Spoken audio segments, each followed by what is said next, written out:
Dear friends, welcome back to my YouTube channel online Adda.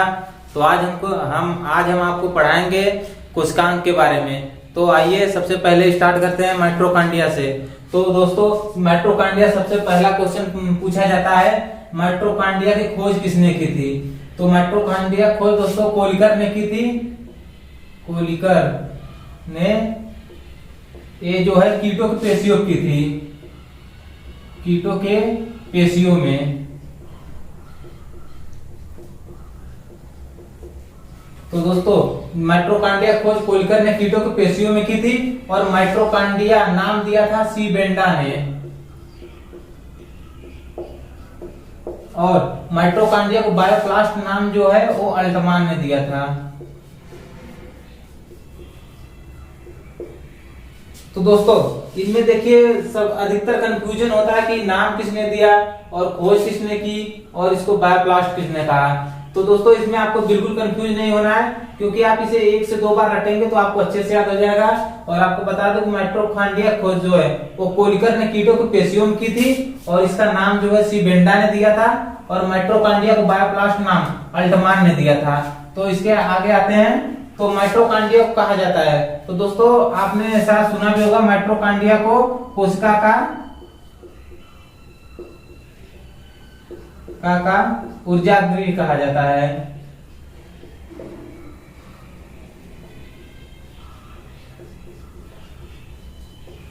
तो दोस्तों mitochondria को कोशिका का ऊर्जा गृह कहा जाता है, और इसी माइटोकॉन्ड्रिया में ही एटीपी का निर्माण होता है वायु श्वसन के द्वारा।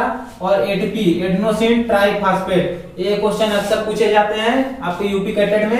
एडेनोसिन ट्राइफॉस्फेट को क्या कहा जाता है, इसका अदर नाम क्या है? तो एडेनोसिन ट्राइफॉस्फेट का अदर नाम है ऊर्जा का सिक्का। इसे ऊर्जा का सिक्का कहते हैं, का सिक्का। और दोस्तों, माइटोकॉन्ड्रिया का जो मुख्य कार्य है, ये आपके बीएचओ और आईसीआर में पूछा जाता है, आप लोग इसे अच्छे से याद कर लेंगे। तो माइटोकॉन्ड्रिया का मुख्य कार्य है वायु श्वसन।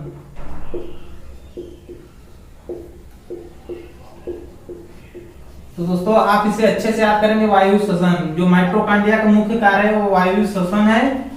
और एटीपी, ये बहुत इंपॉर्टेंट है आपके यूपी कैडेट के लिए। एटीपी को ऊर्जा का सिक्का कहा जाता है। ये दोनों क्वेश्चन आपके जुबान पे होनी चाहिए। और फिर आते हैं माइटोकॉन्ड्रिया में उंगली जैसी संरचना क्या कहते हैं? तो दोस्तों, ये जो आपको दिख रही है स्ट्रक्चर संरचना, इसमें ये उंगली जैसी जो संरचना दिख रही है, इसी के बारे में पूछ रहा है, तो इसको क्रिस्टी कहते हैं। दोस्तों, माइटोकॉन्ड्रिया में उंगली जैसी संरचना जो होती है उसे क्रिस्टी कहते हैं। तो इसे क्रिस्टी कहते हैं। और आपको एक क्वेश्चन देखिए, जंतु कोशिका में सबसे बड़ा कोशिकांग। तो दोस्तों, जो जंतु कोशिका में सबसे बड़ा कोशिकांग होता है वह है माइटोकॉन्ड्रिया। माइटोकॉन्ड्रिया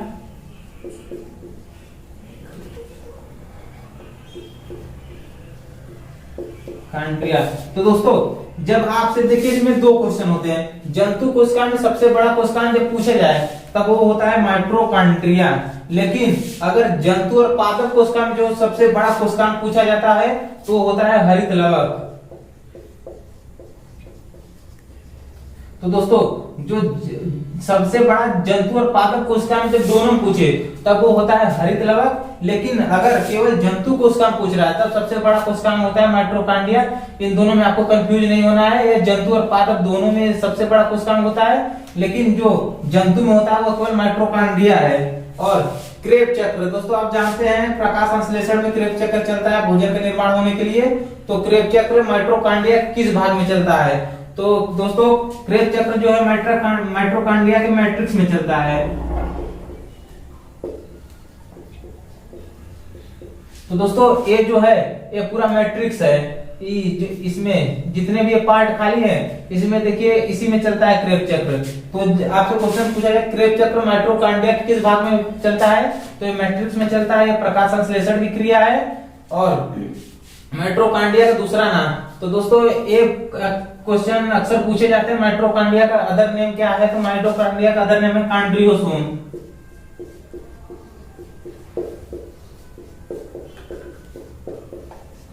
कॉन्ड्रियोसोम। तो दोस्तों आप इसे याद रखेंगे, माइटोकॉन्ड्रिया का अदर नाम कॉन्ड्रियोसोम है। और फिर ईटीएस इलेक्ट्रॉन ट्रांसफर सिस्टम, ये भी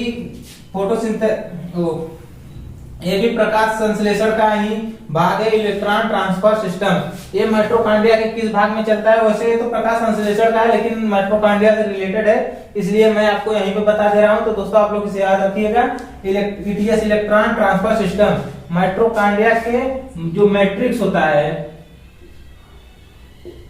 मैट्रिक्स के इनर लेयर यानी अंदर वाली लेयर पे, अंदर वाली लेयर पे चलता है। तो दोस्तों जो ईटीएस है वो माइटोकॉन्ड्रिया के इनर लेयर पे चलता है।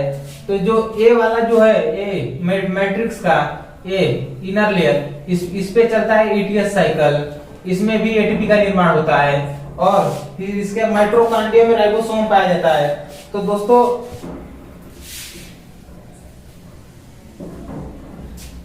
माइटोकॉन्ड्रिया में जो राइबोसोम पाया जाता है वो है 70S प्रकार का। तो माइटोकॉन्ड्रिया में जो राइबोसोम पाया जाता है वो है 70S प्रकार का। इसे लिखते हैं 50S प्लस 30S। तो दोस्तों इसमें जैसे कि आपको मैंने पिछले वीडियो में बताया था कि जो प्रोकैरियोटिक कोशिकाएं होती हैं उसमें भी 70S प्रकार का राइबोसोम पाया जाता है, प्लस 50S प्लस 30S करके। और इसमें ये जो माइटोकॉन्ड्रिया है इसमें भी राइबोसोम 70S प्रकार का ही पाया जाता है। और फिर एक क्वेश्चन है, माइटोकॉन्ड्रिया में जो है डीएनए किस प्रकार का पाया जाता है?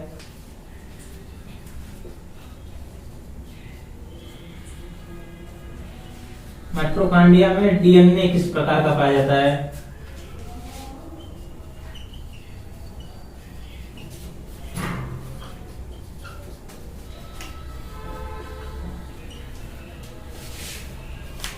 तो दोस्तों ये जो क्वेश्चन है बहुत इंपॉर्टेंट है, क्योंकि ऐसे क्वेश्चन बहुत रेयर होते हैं। माइटोकॉन्ड्रिया में जो डीएनए है, डीएनए तो इससे आपने पढ़ा होगा कि डीएनए अक्सर डबल स्ट्रैंडेड पाए जाते हैं ह्यूमन बॉडी में, लेकिन जो माइटोकॉन्ड्रिया में डीएनए पाया जाता है वह सिंगल स्ट्रैंडेड पाया जाता है।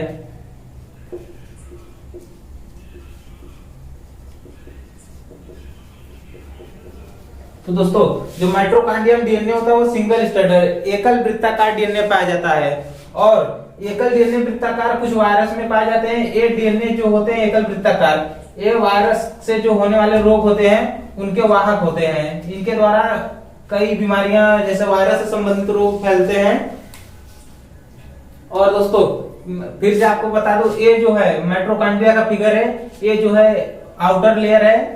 फिर इसके बाद ये वाला जो है इसे इनर लेयर कहते हैं। और इसे मैट्रिक्स की भी ये आउटर लेयर होती है मैट्रिक्स की, और इनर लेयर होती है माइटोकॉन्ड्रिया की। और इसके बाद में जो होता है वो इनर लेयर स्पेस इसे कहते हैं। और इसमें तथा ये जो है अंदर का ये पूरा वाला भाग जो ये सब खाली है, इसमें जो पाया जाता है उसमें एटीपी भी, इसी में एटीपी बनती है, क्रेब चक्र भी इसी में चलता है। और ईटीएस इलेक्ट्रॉन ट्रांसफर सिस्टम जो होता है वो मैट्रिक्स के दीवारों पे होता है। और इसी में सिंगल स्टैंडर्ड डीएनए भी पाया जाता है, 70S राइबोसोम भी पाया जाता है, और कोशिका द्रव्य भी पाए जाते हैं। और ये सब जैसे ब्लैक वाले हैं वो सब कोशिका द्रव्य इसके अंदर भी पाए जाते हैं।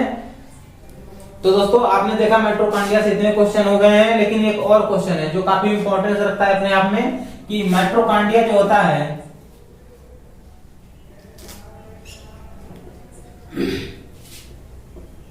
कॉन्ड्रिया, ये अपनी संख्या जो होता है आवश्यकता पड़ने पर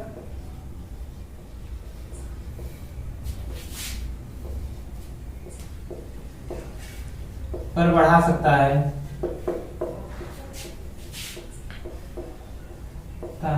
इसलिए इसे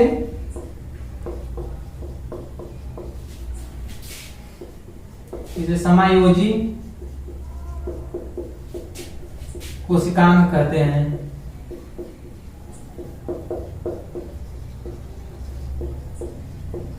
तो दोस्तों जो माइटोकॉन्ड्रिया होता है यह आवश्यकता पड़ने पर अपनी संख्या को बढ़ा सकता है। जैसे मतलब कभी कभी ऐसा होता है कि कुछ रेयर केस में हमें ऑक्सीजन सही से नहीं मिल पाता है, कहीं जैसे कार्बन डाइऑक्साइड की अधिकता हो जाती है, तो माइटोकॉन्ड्रिया में जो होता है वो माइटोकॉन्ड्रिया का जो मुख्य कार्य है वो वायु शोषण करना होता है।